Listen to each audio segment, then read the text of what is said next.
Hello कौन? Hello कौन? Hello कौन? हाँ कौन? अरे हम बोल रहे हैं। कौन बोल रहा है? अरे हम बोल रहे हैं। कौन बोल रहा है? डीजे कमलेश ननौर चौक अल्मोड़ा। अच्छा छोड़ बताओ। क्यों? पागल है सिंहा बाजार, सिंहा बाजार, सिंहा पागल, होगा पागल। हम पागल। हाँ, तो मुझे क्यों बोला पागल? तो सुन 19 में ठीके रहलो कैसे भुलाइलो अपना लो भर के बाबू चिन्हियो न पाइलो। अरे ऐसे कैसे चिन जाएंगे?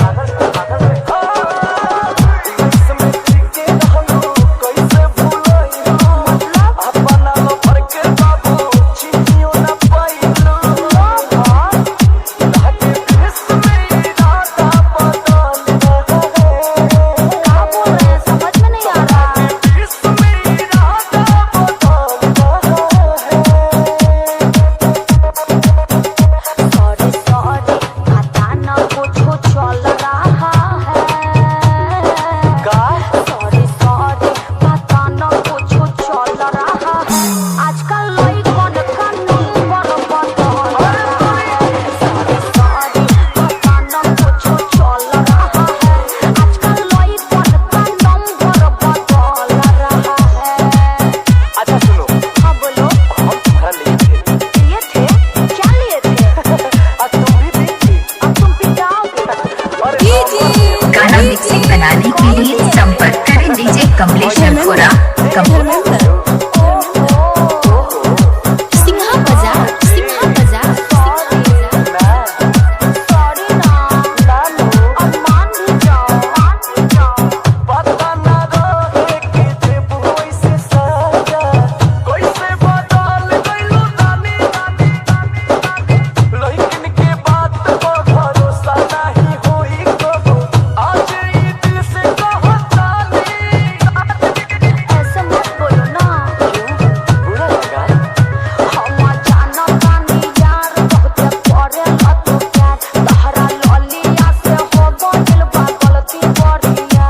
पूरा भइल ना सपना ये खोल ऐसे कहे कह रहे हैं? पूरा भइल ना सपना तो खोल बाप रे, बहुत बड़का गलती हो गया। सॉरी सॉरी, पता न कुछ चल रहा है। बोला सॉरी सॉरी, पता न कुछ चल रहा है। आजकल लइकन का नंबर बदल रहा है। सॉरी सॉरी, पता न कुछ चल रहा है। आजकल लइकन का नंबर बदल रहा है। चल ठीक है क्या ठीक है? तेरा मेरा रिश्ता खत्म रहेगा ऐसे मत बोलो, मर जाएंगे। इलाका किसी का भी होगा पर धमाका डीजे कमलेश दीवाना का ही होगा। और प्यार भी बहुत करूं सिंहा बाजार, सिंहा बाजार, सिंहा बाजार। कोई माँ तो कर भी उड़ा दिया। तोहरा से नीवान बहुत दिलाई थी हमारा पवाड़ी पगलाई। हमरो से लीवा।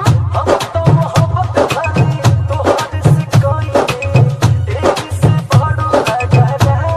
अरे ना हो, तारा खातिर जूता अरे खरीद ले बानी। राजा अखिया से तोरा पर मायनेज। तोहू देह सो में पढ़त रहे हाँ हमर पे। प्यार खातिर मनवा मचल सही में। प्यार खातिर मनवा मचल सॉरी सॉरी, सॉरी सॉरी। अरे बाबा कौन बोल रहे ए, हो? पूछो भाई। सॉरी सॉरी, पता न कुछ चल रहा है। आजकल लइकन का नंबर बदल रहा है। सॉरी पता न कुछ चल रहा है। आजकल लइकन का number DJ remix Kamlesh Kamlesh.